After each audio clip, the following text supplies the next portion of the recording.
everyone wants to steal, sell, and store our data, and it's not working out well for them because people are willing to cancel subscriptions, delete their accounts, and give up these companies once and for all. And Crunchyroll slash Sony has faced a lot of backlash over the years, and in 2023, there was actually a case that was very similar to what is happening now, where Crunchyroll is being accused of sharing user information with a marketing company.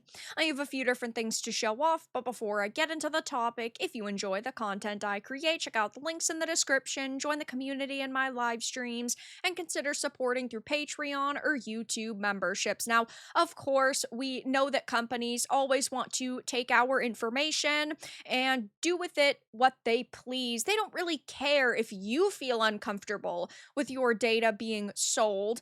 They just care that they are making money, that they are creating partnerships, and that their product slash brand is growing. And when Crunchyroll and Funimation merged and Sony really became the powerhouse for anime in the West, we all got worried about what could possibly happen. And in a situation like this, it is very tough to sort of stand against them. Yes, you could cancel your subscription and close your account, but we don't have a lot of alternatives. We have Netflix, really bad company. We have things like High Dive, true, but it's still not the size and scale and scope that Crunchyroll has. And now we have this situation on our hands, which I think is going to lead to a hell of a lot of backlash for them. Now, yes, this is a brand new case that we're just hearing about. And in 2023, there was a similar one. It had to do with Google, it had to do with Adobe and Facebook, but this is brand new.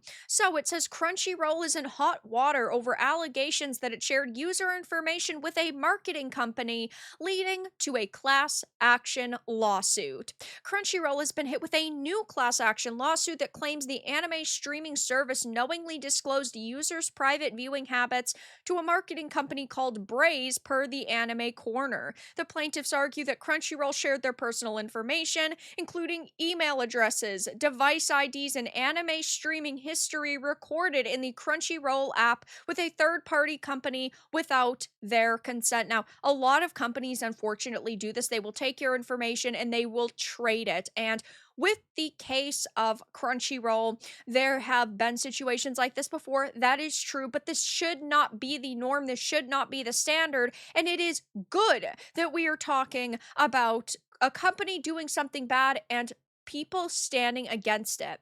So it says previously Crunchyroll settled a similar lawsuit for alleged violations of the Video Privacy Protection Act, the VPPA, in 2023.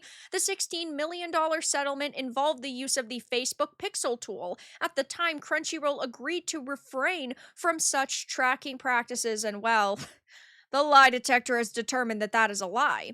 The class action lawsuit accuses Crunchyroll of violating it again by embedding software from the marketing company Braze in its anime streaming app. The development tools, which support custom operations such as marketing via in-app notifications, messages, and email campaigns, Crunchyroll disclosed private user information to a third-party company as early as 2022. So while they were being sued in one case, they were still doing this. This is absolutely terrible. And yes, whenever you surf the internet, whenever you sign up for accounts, whenever you go to a website constantly, it does generally track your viewing habits, and that's how personalized advertisements pop up on these different web pages. And unfortunately, this is something that is very hard to stand against, because what are you going to do? Not use the internet anymore? Are you not going to use these certain sites? And they know that a lot of people are just willing to sort of look the other way in a case like this, because you want to watch anime, you want to enjoy your time, and you want to use their service. And there are plenty of people out there who aren't informed on topics like this. But when we are talking about our privacy constantly being disrespected, users being disrespected, a time when digital IDs are becoming so prominent and age verification tools are being implemented on tons of different websites and in tons of different products, like YouTube, like Discord, it is important to call these situations out. And boy, oh boy, is Crunchyroll getting wrecked right now for this. And I'm glad to see it. Let me know when and where I can collect my $2,500 because that's all the information I need. Sony and then side eyeing them. Yeah, this is the same company that is patenting AI technology in video games so that it monitors what you're constantly saying and what you're constantly doing. And one day we could get to the point where, oh, I got my PlayStation Network account banned. So that means that my Crunchyroll account is banned because it's the same IDs and because it's the same information. Like, this is the future we could be living in eventually.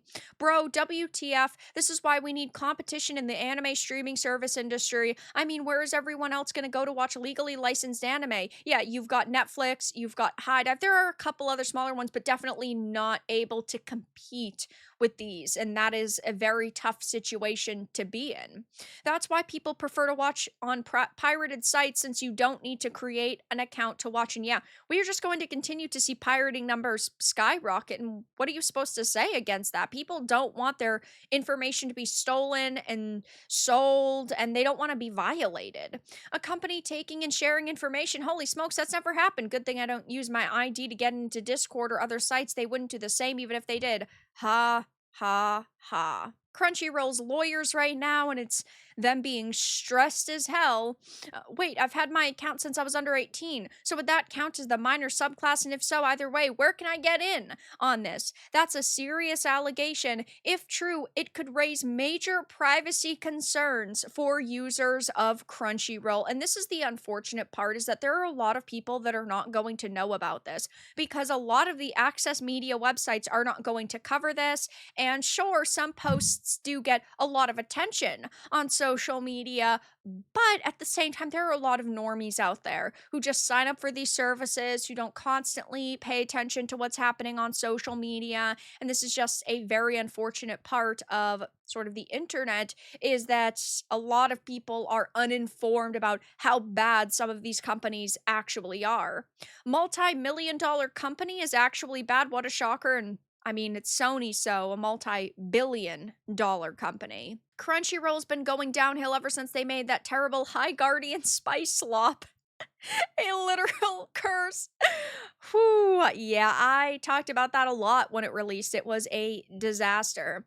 Time to get paid, boys. So do other companies like Warner, Paramount, or Netflix not do that? And I am certain they are. So I will definitely be keeping my eye on this situation and covering it more in the future. But now Crunchyroll has been accused of sharing user information with a marketing company. They're being hit with a class action lawsuit. And if you have ever used Crunchyroll or you do actively use this service, I definitely would be keeping a close eye on this on social media. But that's all that I really had to discuss in this video. Let everyone know your thoughts in the comments below. If you found this important and informative, make sure to give it a like, share it, and subscribe to the channel. And if you didn't, give it a dislike. I appreciate your support either way, but I'll talk to you all again in the next video really soon.